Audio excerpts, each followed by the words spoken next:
Namaste all. It is Wednesday, 2:21 p.m. Eastern Standard Time here in the great United States of America. You know that my name is Omni and I am campaigning for GoFundMe. My campaign is called Heroines and Heroes. Right? We're raising funds in order to get money, resources, to get a bunker, a Vivos bunker. There are bunkers all over the world, right? I'm figuring that maybe from now on, every day, in order to keep this campaign going, that I should do a video and share with you whatever's going on so you can see what you're investing in, so you can find out who you're investing your time, your money, your resources in, all right? Figuring it out all as I go along. But I think I should just keep in contact with you, anybody who's in the audience, and make sure that you know that everything is gonna work out the way that we want it to, all right? It's a beautiful day. It's a perfect day, as you can see. It's hot. It's really, really hot. I'm thinking, I was coming here to the Temple of Music. I'm gonna show it to you. This is one of my favorite places in all the world. This is in Roger Williams Park. All right. I've been coming here my whole life. One of the most spiritual places in all of existence. I mean, look at this. Check this out. This is paradise. Heaven on earth, right? Get a good view of everything that's going on, right? Check it all out. This is what I see. It's beautiful. So I didn't have any special point to make today. I just want to keep in contact with you, let you know that I'm alive. I'm not giving this up. I'm gonna work this campaign until I get the necessary funds to achieve my objective. The objective is to get at least $100,000 American in order to get one of these bunkers for at least 24 of us. 11 more males, 12 females, right? Is there anything that I didn't explain in my previous videos?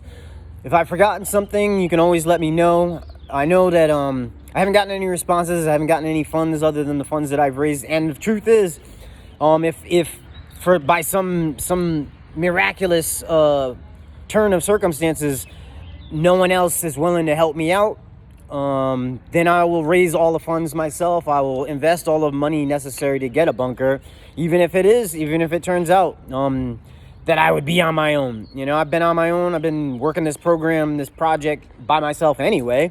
So I don't want to do it alone. I want to help us. I want to help our species.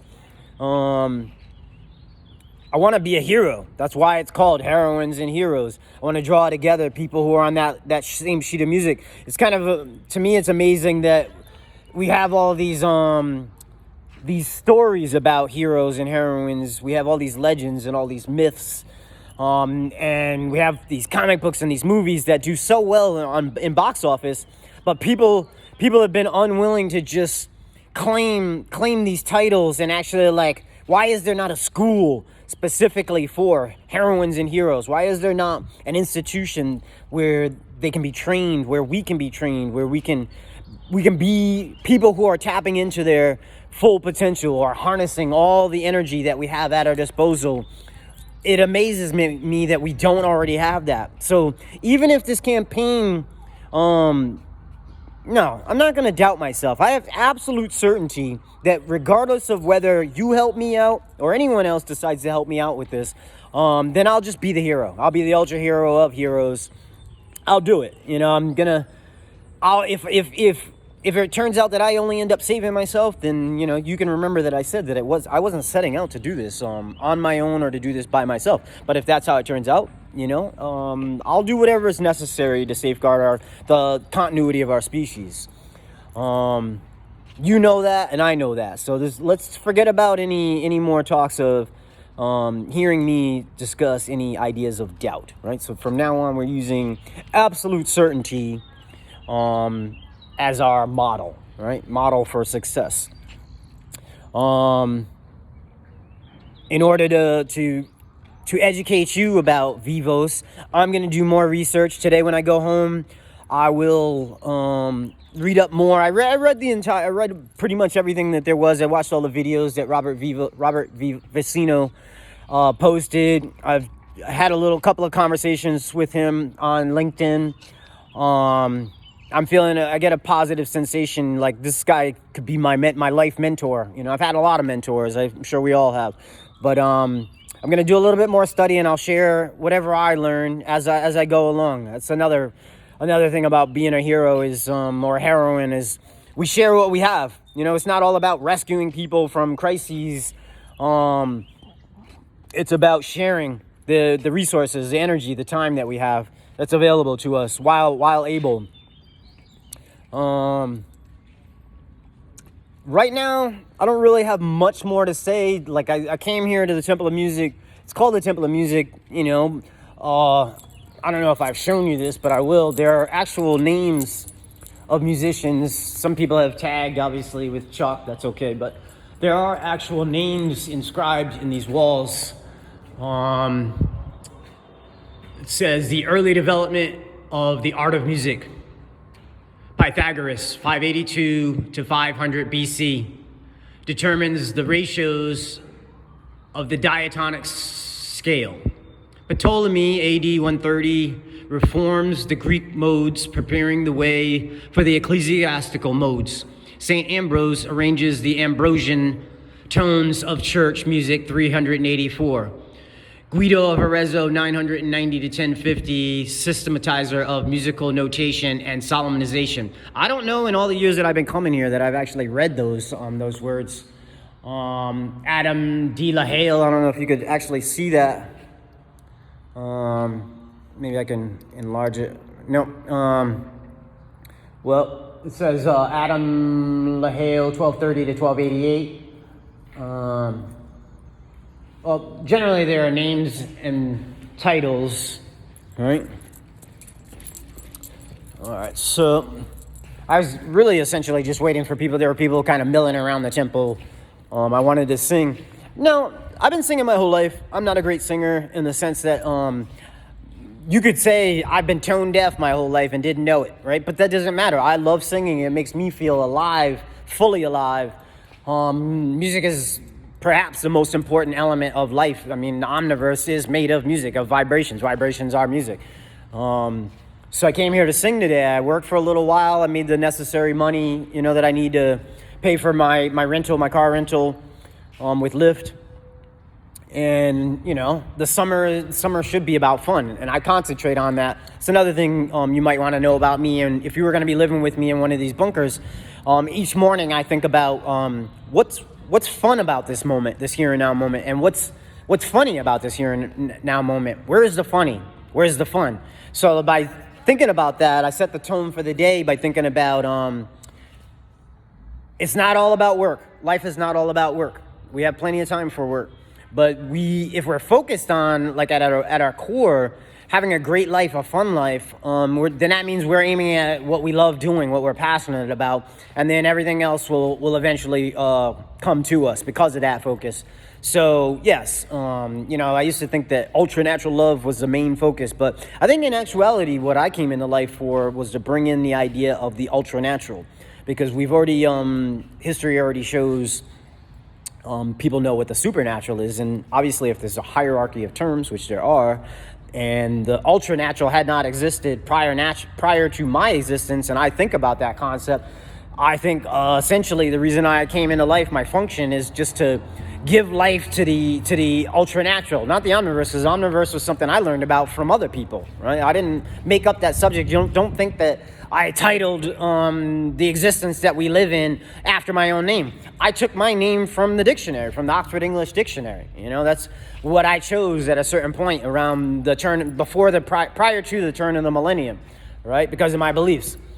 So I think essentially what I do is I like give life to it by thinking about it, by focusing on that subject. And hopefully, like by the end of my life, people will say, maybe if there are some sort of commemoration or some memorial, it would just say ultra natural. I'd be fine with that. You know, I used to think maybe hero, you know, or ultra hero. Either will do, maybe both. Right? You can remember that I said that. So I'm gonna get to singing. I'm not gonna film it because, you know, like I said, I'm not the greatest singer. And I've heard myself sing. I've taped myself a couple of times. Now, I had not taped myself the first few years, first 20 or 30 years I've been singing. Maybe because in the back of my mind, people had been, you know, like my mother, she's always giggling about my singing ability because she knows, she's not willing to say directly, you do know you can't sing. It's not that I can't sing, I just don't sing well. And I never took, just like I took a few dance lessons, but I prefer to just dance freely, sing freely, the way that I want. So yeah, I've taped it and I've heard it and I know it doesn't sound all that great, but it's still fun. It enlivens me. It brings my spirit. It raises my spirits. Essentially, I think I was talking about in a former video that I think that my great gift to you, what I bring to the table, if you were living with me in one of these bunkers, is that I'm a storyteller. But I'm not just a storyteller. I am someone who has a natural ability, or an ultra-natural ability, to raise spirits in following the model of the great leaders who in history who set an example by living fully. They exude a sense of liveliness, you know, of energy pulsating through them, and by being in the presence of people like myself, these energetic beings, and you would know it, like I have a dynamic force. I'm a dynamic ultra-natural force. People feel that, you know, I've heard that from so many people. So I think essentially I'm not just a storyteller, but I'm a raiser of spirits, following the model of Christ. You know, sometimes over the years I've vacillated with my belief in Christ Jesus Christ. You know, I recently recommitted to my belief, my Christian beliefs. Doesn't mean I'm just a Christian. I have beliefs in everything. I've studied all the various religions, philosophies, belief systems. Each one of them has some piece that I've gained something from. You know, I've even studied the dark arts. I got something from those too, because if we're talking about a color wheel, remember I'm always going to be talking about color wheels. That maybe my primary purpose is not just to tell stories, but it is to raise spirits. So if we're in this dark time, there's a pandemic, and there's you know, the threat of the extinction of our species. If you're going to be bunkered up with somebody, wouldn't you want to be bunkered up with somebody who raises your spirit on a daily basis while able? Yes, of course. Who wouldn't? Unless you're like a pessimist and a negative person who just continually wants to wallow in hell, you know, in a hellish state, in a nightmarish state. That's for you. It's not for me.